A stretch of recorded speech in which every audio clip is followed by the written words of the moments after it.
quel moment mon histoire a-t-elle commencé? Il me semble parfois des images floues et des musiques aussi. Et des cris, ouais. Un endroit très très bruyant. Pom, pom, pom, pom, pom, pom, pom. Le Moulin Rouge, au 1914, au début du mois de juillet. Ouais. Qui pensait alors que la guerre allait éclater? Moi? Est-ce que je pensais? Et surtout, était-ce moi, ce Jacques, dont on voulait absolument me faire porter le costume?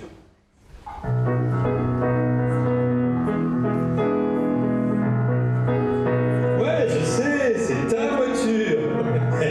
Maman a payé à son petit garçon une Rolls-Royce Silver Gold. Et le petit garçon, il prête pas ses jouets. Non, non, celle-là, tu peux toujours rêver. Non, tu poseras pas tes mains sur le volant en rond sur le noyer. Tu peux toujours rêver, ça n'arrivera pas. Mon histoire a-t-elle commencé dans la cour de l'école en 1906 ou dans le fracas, la peur et la mort en 1918?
À moins que mon histoire n'ait tout simplement commencé sur le quai de la gare de Rodez, en 1918.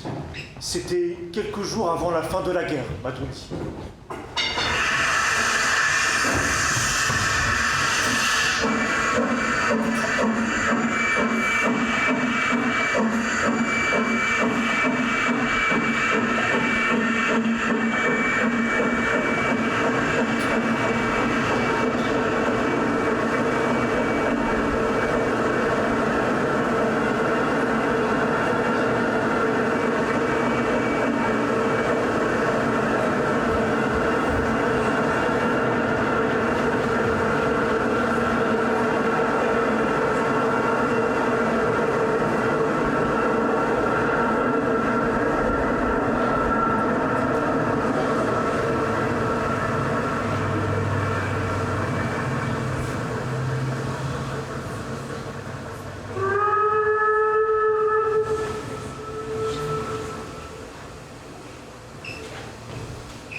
Bah alors, soldats, il serait temps pour vous de rejoindre votre bataillon. Que diable! La guerre n'est pas encore finie. La guerre? Il y a donc la guerre? Vous vous fichez de nous, mon vieux. Nom, prénom, matricule.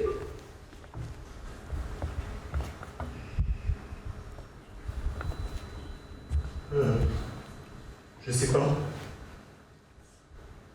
Je connais pas mon nom. Pas plus que mon prénom. Je suis désolé. Vous avez raison, mon lieutenant, ce type se fiche de nous. Collez-moi ça au new. On va lui rafraîchir la mémoire, moi je vous le dis.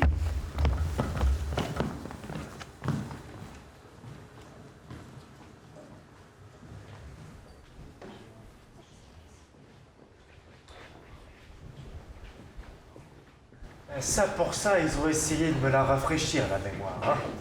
Mais elle est restée morte. Et alors, bien morte. Alors, ils ont fini par me laisser tranquille. À l'asile de Clermont-Ferrand. Je me souviens, j'y suis rentré le 18 novembre 1918 à 14h30. Et 20 ans plus tard, eh ben, j'y suis toujours. Eh, c'est moi, le jardinier de l'asile. Ouais. J'ignore absolument de ce qu'il y a au-delà des murs d'enceinte. Hein. Et rien non plus en deçà du mur de ma mémoire éteinte. Rien.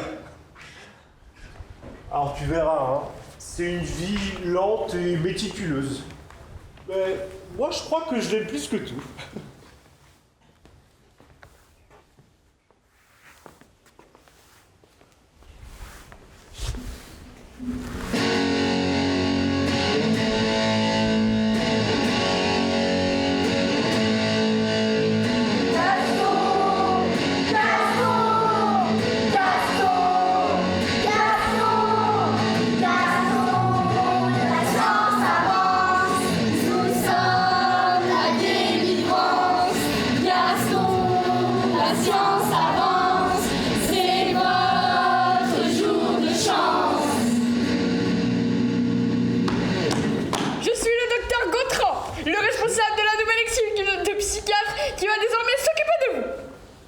Mon cher Gaston, voilà 20 ans que vous végétez dans cet asile. Il serait temps que cela cesse.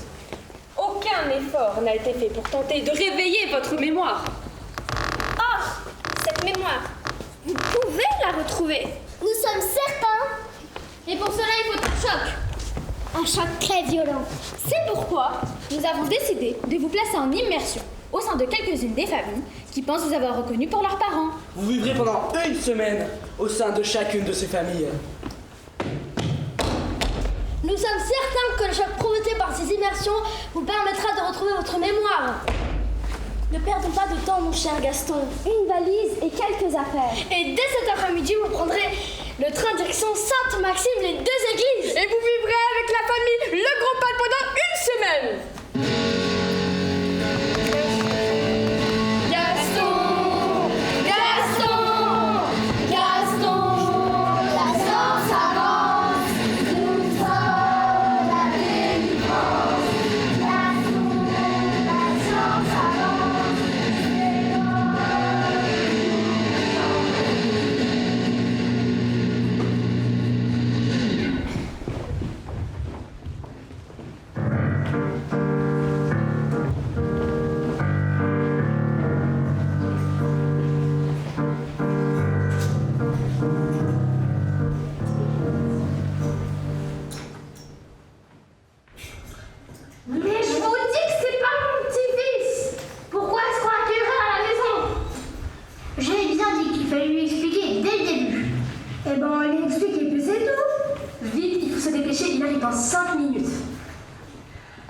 C'est un ancien combattant et il est considéré comme invalide.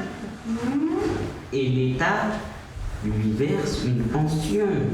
Mais, comme il est considéré comme dingo, pas dingo dangereux, mais dingo quand même, et bah cette pension, il n'a pas le droit d'y toucher. Mais qu'est-ce que ça nous fait que dingo il touche une pension? Il ne la touche pas, mais elle est versée quand même. Sur un compte. À la banque. Tous les mois. Depuis 18 ans.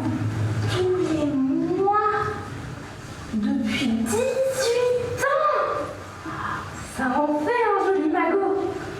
Un très joli magot. Beaucoup d'oseille. Et une fois dans la famille, on le renvoie dans l'asile. On le renvoie à l'asile et on garde le magot. C'est vrai qu'en le regardant de plus près, ce gamin ressemble à notre délai, hein. Et il arrive à quelle heure, Gaston? Par le train de 10h07. Et il est quelle heure? 10h07. Oh le nom d'un chien! Le voilà!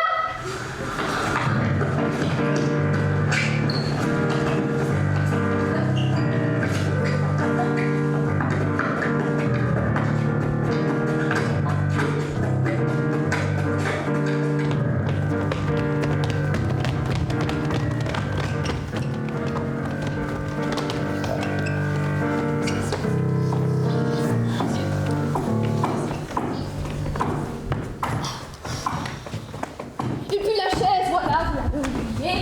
Toujours à la mer, toujours c'est quoi? Non mais franchement.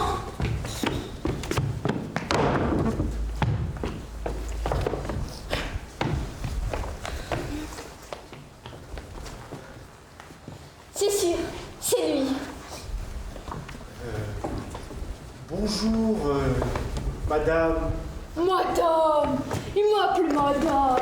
Mais enfin mon petit André, c'est moi, ta maman. Moi aussi, tu lui sautes dessus comme ça, là. Servons-lui plutôt à boire.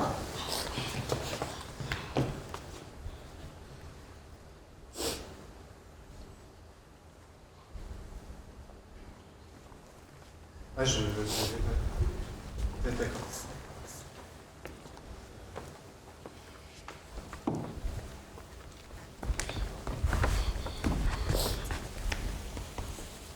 C'est sûr, c'est vraiment lui. Il a trouvé sa place habituelle sans une hésitation. Alors, buvons le retrouvailles.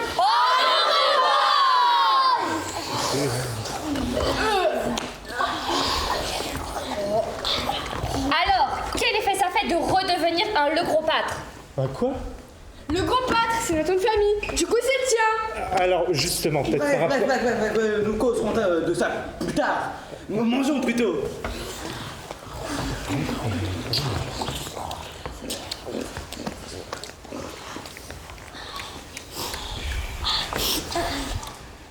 Allez, fiston, colle-toi ça derrière la cravate. Tu devais pas manger aussi bien dans ton asile de fous.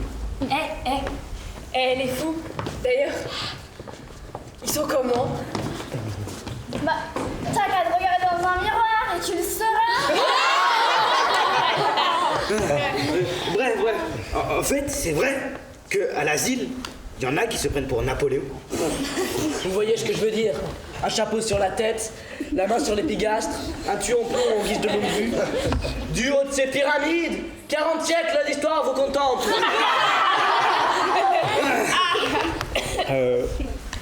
Non. Comment vous dire? Ce sont des gens malades et on tente de les soigner. Et quand on ne peut pas les soigner, on leur apprend à vivre avec leur maladie. Mais toi, avant, tu te prenais pas pour Napoléon, moi. Bon, là, tu le reconnais, hein?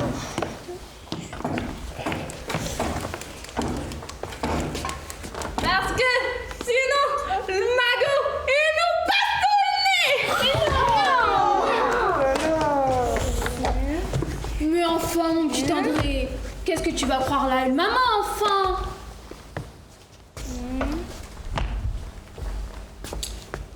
Une maman ne peut pas imaginer tant l'abomination. Mais c'est ta faute, fallait la boucher, la vieille, elle est gaga. Puisque des Simarines, t'avais été pensé toi-même. Mais c'est ta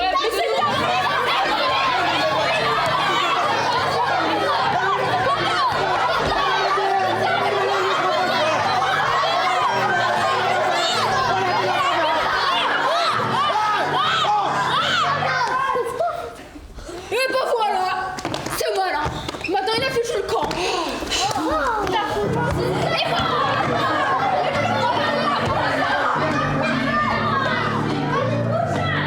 Et moi, je dois la remettre. Laissez-moi crever dans la fusillette.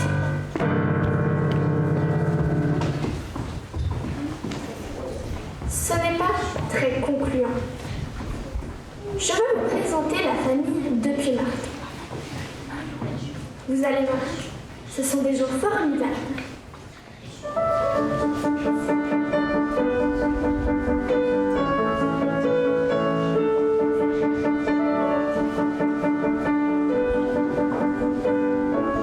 Vous vous souvenez de lui? Impossible. Il est parti quand il avait 18 ans. avant la guerre. Maintenant, il y en a 40 et nous, on en a 10. C'est drôle le temps. C'est lui, ça y est, il est là! Il est là, il sort de la voiture. Allez, on peut venir les grands. Il est là, il est là, il est là! Il est là, il est là, il est là.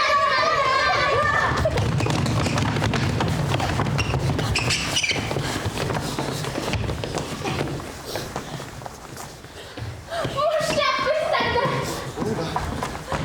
nous en sommes certains. Une journée d'activité comme tu les aimais tant avant la guerre. Et toute ta mémoire te reviendra. Alors, nous avons concocté un petit planning. Tu nous en diras des nouvelles. Et ce soir, Tu te rendras compte que tu es redevenu notre charmant petit Albert. Alors oui, et si on commençait par quelques exercices de gymnastique?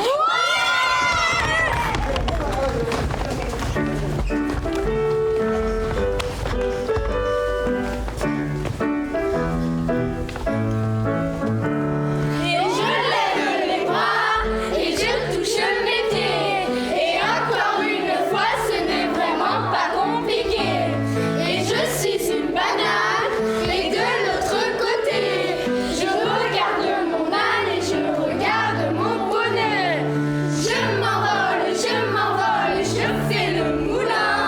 Et mon pied se décolle, tourne, c'est très bien. Mon autre pied se lance et je tourne dans l'autre sens. Le moulin à l'envers et je finis les bras en l'air. Bon, passons à ta deuxième activité préférée après le sport. La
Et maintenant, 2 heures d'équitation.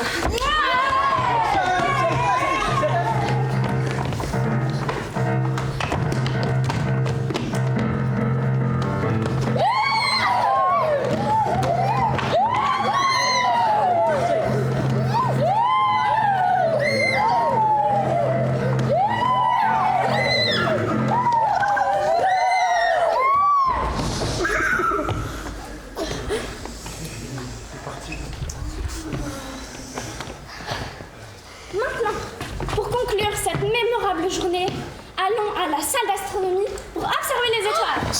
Non, non, non, non. Comment ça, non? Pourquoi non? Non, écoutez, oui, j'en suis sûr maintenant. Je suis pas celui que vous cherchez. Mais mon cher petit Albert. Non. Je veux pas vous donner de faux espoirs, hein. Je ne suis pas Albert. Je vous promets que je ne suis pas Albert. Vous pensez qu'il reviendra, notre petit Albert? Vous croyez? Je l'aimais tendrement. Tendrement. Mais je l'espère de tout cœur. Messieurs, dames, je l'espère de tout cœur.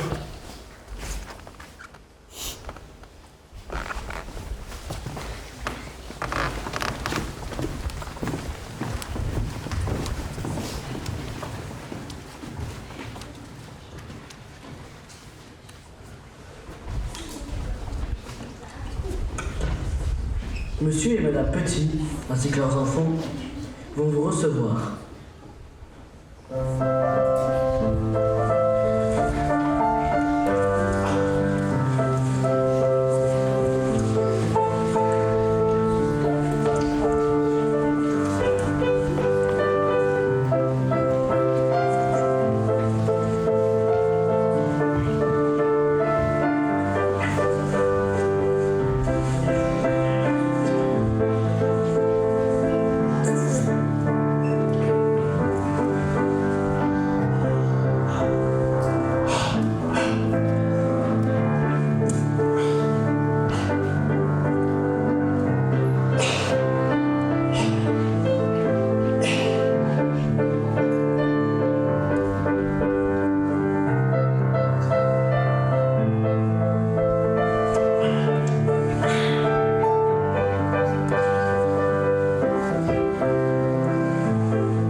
La famille Boum Boum vous attend sur le quai de la gare.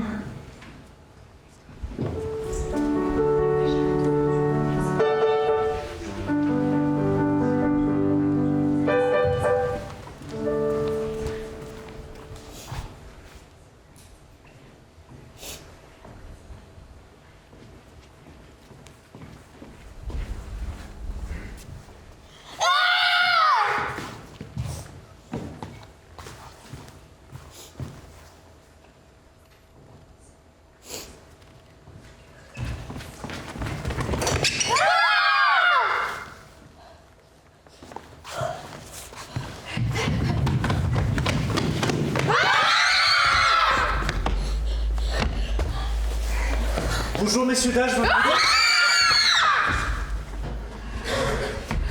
Pardon, excusez-moi. Attendez.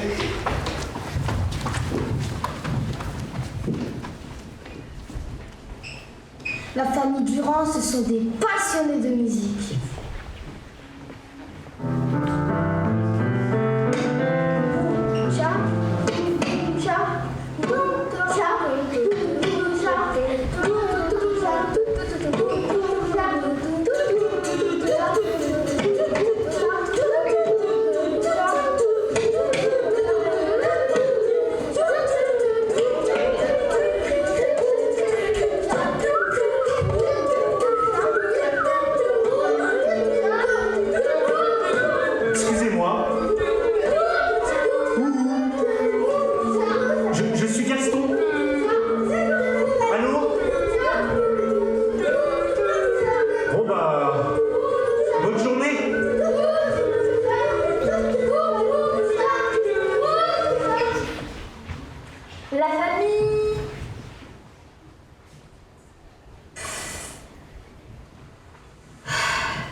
Vous verrez bien.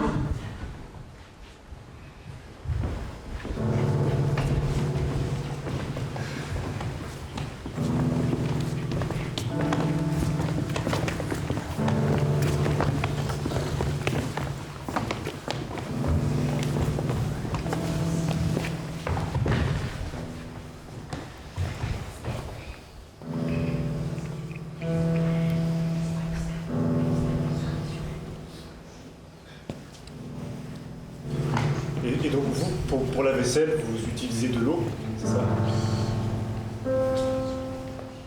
Bah, répondez-lui. Oui. Mais... on faisait quoi déjà? Ah, je sais.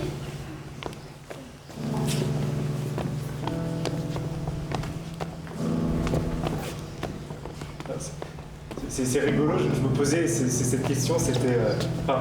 dans votre région, vous dites pain au chocolat ou chocolatine?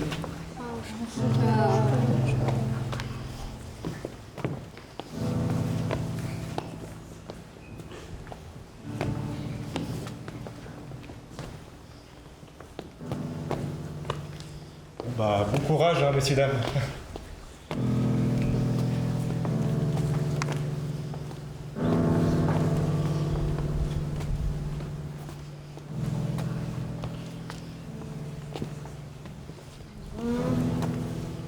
il est parti.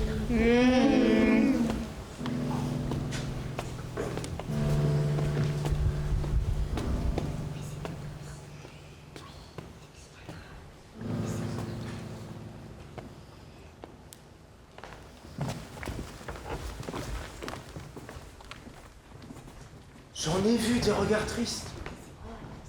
Des mères persuadées que leur cher enfant leur était revenu après 20 années d'absence. Des sœurs et des frères qui se réjouissaient d'avoir retrouvé l'être cher qui avait partagé les joies et les peines de l'enfance. Des amitiés qui se sentaient flouées parce que je ne les reconnaissais pas. Des amours qui demeuraient sans lendemain. Et le mur de ma mémoire restait obstinément opaque. Et puis, il y a eu la famille Renaud, et là, le mur s'est fissuré. Il est resté bien solide sur ses bases, mais il s'est fissuré. Mais est-ce bien Jacques Renaud qui est derrière ce mur? Est-ce que je pourrais un jour en être sûr?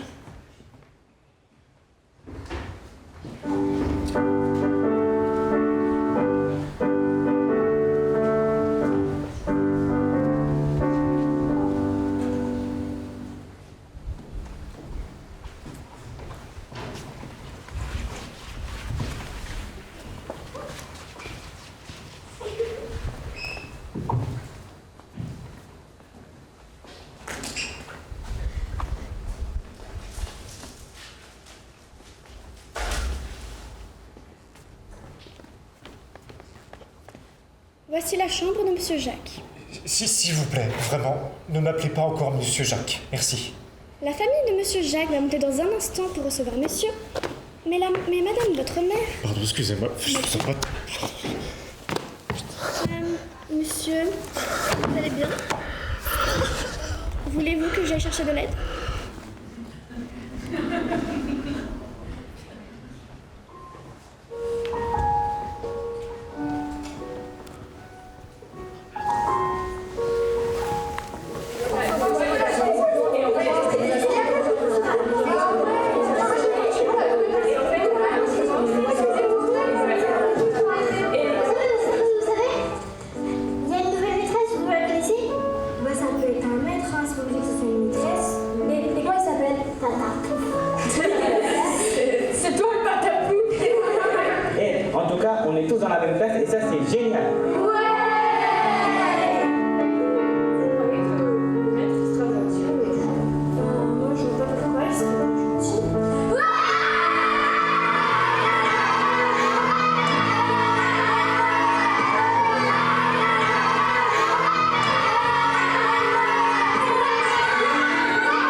Pour parler sans ambiguïté,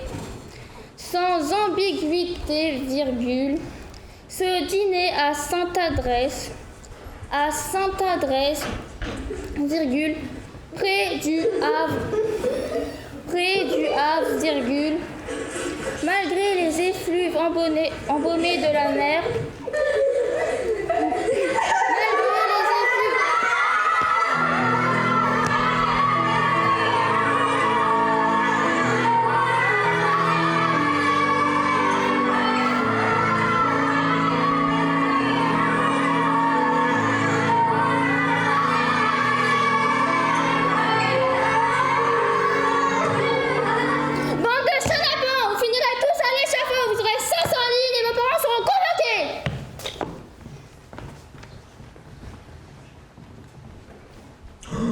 Mais je crois que cette maîtresse d'école était folle. Elle nous changeait de la douce Madame Fleurette. C'était notre maîtresse de l'année précédente. Et elle savait nous apprendre tant de choses. Et en riant en plus. Mais quelle importance. La clairière du jeudi nous emmenait dans la forêt. Et dans 1000 aventures. Oh ouais.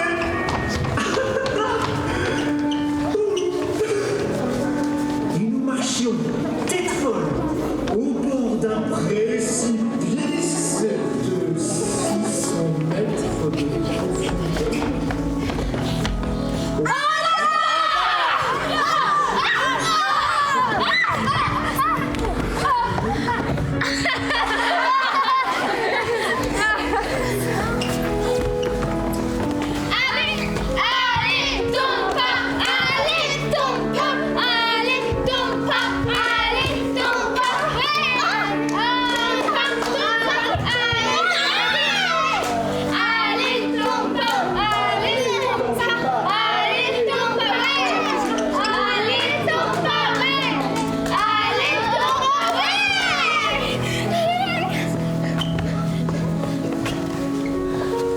mes enfants, allez vous laver les mains et venez prendre vos bouteilles. Après, je vous lirai des histoires d'autrefois. Pour rire et pour pleurer, mais qui finissent toujours bien.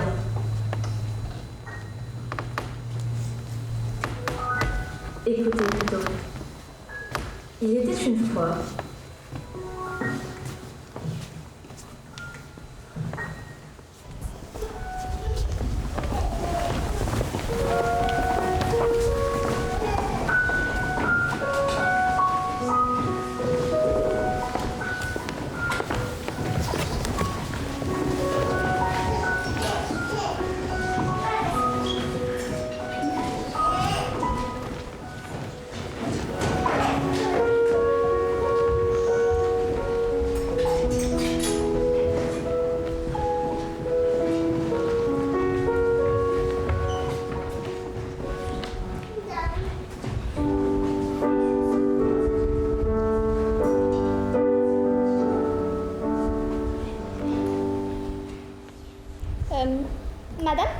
Madame,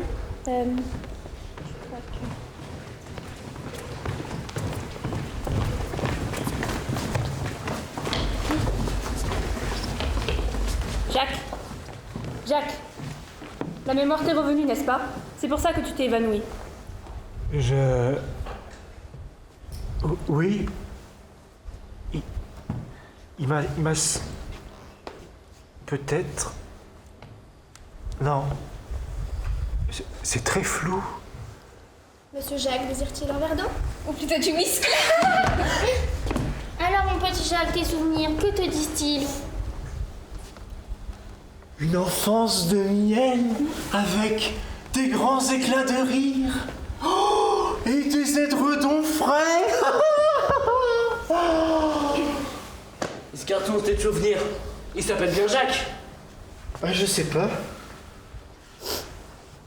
C'est un coffre à jouets? Oui Jacques, quand tu étais petit, tu rangeais tous tes jouets à l'intérieur. Attendez, que vais-je y découvrir?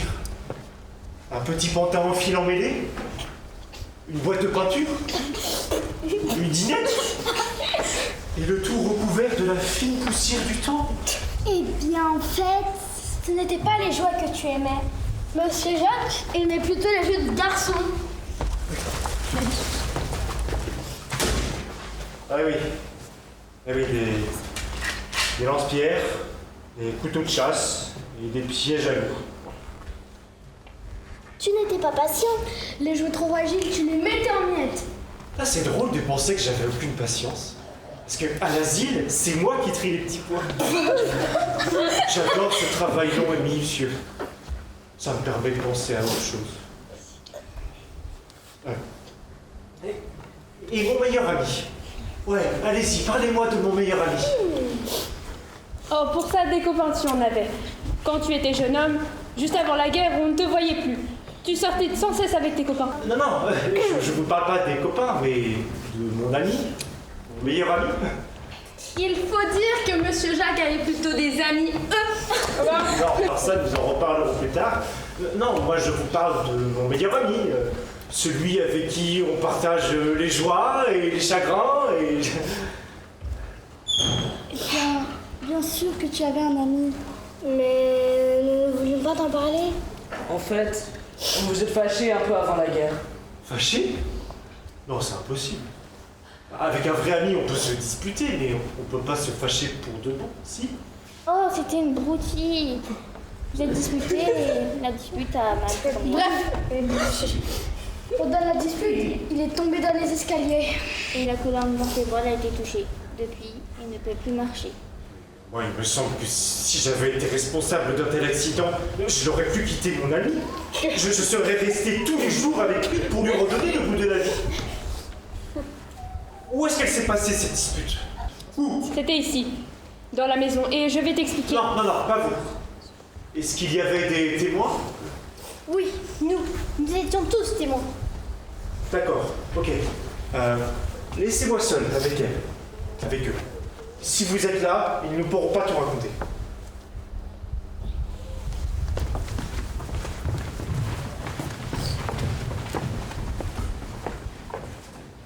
Allez-y, je vous écoute. C'était peu de temps avant la guerre. Vous étiez parti avec votre ami François. Vous disiez toujours, François c'est mon ami à la vie jusqu'à la mort. Et vous êtes parti avec la toute nouvelle Rolls-Royce. C'est vos parents qui vous l'avaient offert. Une Rolls-Royce Gold Silver. Ouais, cette fille, c'est comme le volant de la voiture. Hein, tu la touches pas. Elle est pour moi. Cette fille, c'est moi qui l'ai vue en premier. Tata, la ferme. Tu me dis pas la ferme. Ou sinon, Sinon quoi? je te casse la figure. Eh ben viens.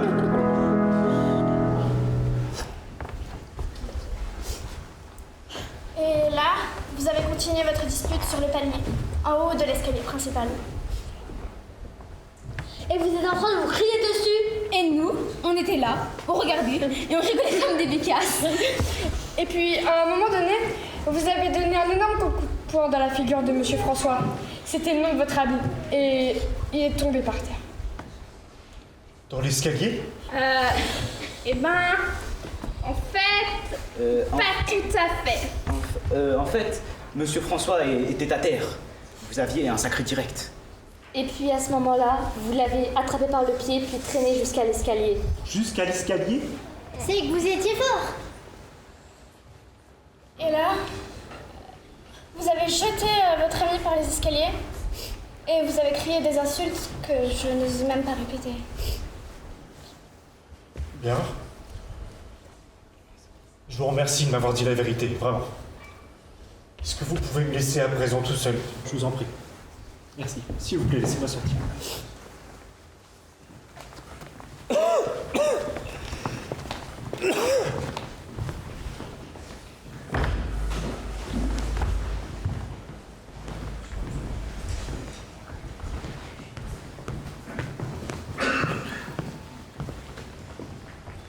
Il ne faut pas trop écouter ce que racontent ces domestiques.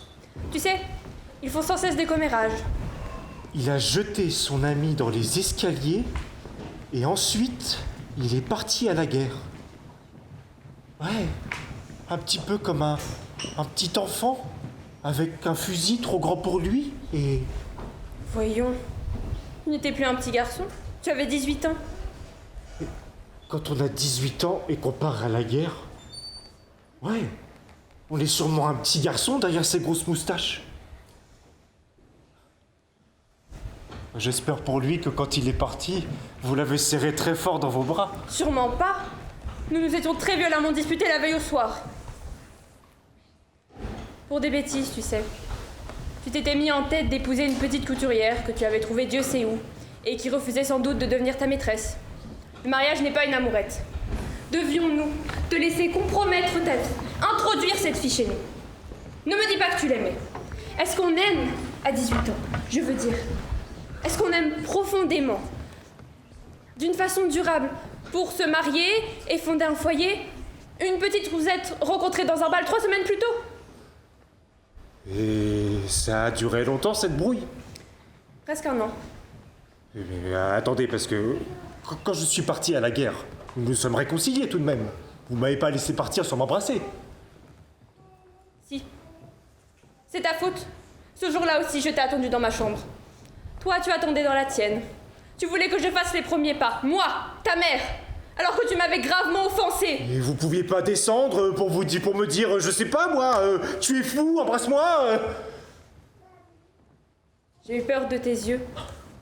Du rictus d'orgueil que tu aurais eu sans doute. Et vous l'avez laissé partir à la guerre sans l'embrasser. Rends-toi compte. Après l'affaire de la petite couturière, tu as quitté le salon en me hurlant devant tout le monde « Je te déteste !» Ah bah oui. Ah oui, devant tout le monde, ça devait être très très dur. Oui, je comprends, oui. Mais quand il est parti à la guerre, vous auriez dû lui dire à quel point vous l'aimiez. Pour me ridiculiser? Sûrement pas.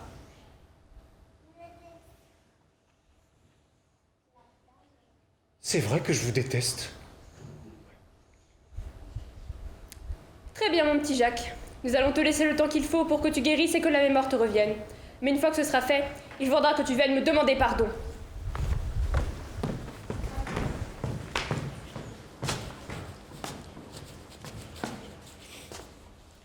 Je ne veux pas être Jacques. Je ne peux pas être Jacques Renaud. Non, si je suis Jacques Renaud, puis-je refuser de l'être? Non. Si je pouvais disparaître. Non. Oh, retourner à l'asile, ouais. Et je me cacherais et je me mettrais à gratter la terre dans la cour. Et lorsque les médecins rentreraient, je serais caché. Et comme ça, ils ne me trouveraient pas, ouais. Non mais si, bien sûr qu'ils me trouveraient, évidemment. Il me faudra toujours être Jacques Renaud, si je dois être Jacques Renaud. Mais c'est sans issue.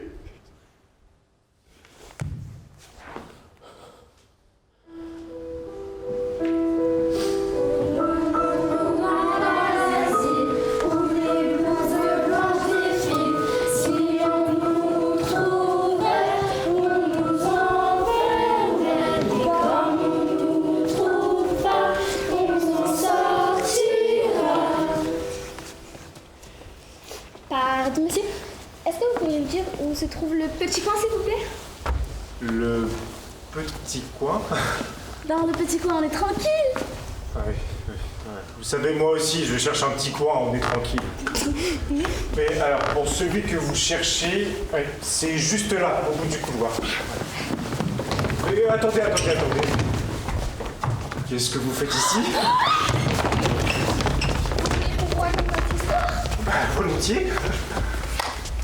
Nous sommes les enfants Malensers. Et figurez-vous que lorsque nous étions de tout petits bébés, nous avons fait une croisière transatlantique et avec toute notre famille. Et il y a une terrible tempête. Que le bateau a coulé. Et tous les membres de notre famille sont morts. Nous avons été les seuls survivants. Oh, c'est triste, ça. Bah non, pas forcément. Nous étions toutes petites et nous ne nous souvenons de rien du tout. Et puis, nous avons été élevés par un tuteur. Un quoi? Un tuteur qui est le plus gentil de tous les hommes. Avec lui, c'est un peu comme tout le temps les grandes vacances. D'accord, très bien, mais tout cela ne me dit pas ce que vous faites ici. Attendez. Donc, figurez-vous que notre tuteur, Quoi? notre tuteur, Pardon. a engagé un détective privé pour tenter de retrouver des membres de notre famille qui n'auraient pas été sur ce bateau. Hey, figurez-vous qu'il a trouvé. Il ne reste qu'un seul membre de notre famille. Le cousin James. C'est un cousin lointain, mais tout de même. Et là-dessus, le détective a découvert que le cousin James avait disparu après la guerre. Et que peut-être on l'aurait retrouvé. Bref, il avait perdu la mémoire. Amnésique? Oui, amnistique. Eh bien, cette amnistique, ça pourrait être James. Ok, et si c'est bien le cousin James, que se passera-t-il? Eh ben, il deviendra l'héritier de notre famille et il devra s'occuper de nous. J'espère qu'il permettra à notre tuteur de rester auprès de nous. Nous l'aimons beaucoup. Et j'espère qu'il ne fait pas de mal aux animaux. Nous adorons les animaux. Eh ben, les enfants, la mémoire vient de me revenir. Je suis le cousin James. Et je vous promets que je m'entendrai très bien avec votre tuteur. Et que je vous aiderai à trouver tous les petits animaux que nous découvrirons ensemble dans la forêt. Alors, cousin James, la vie est belle.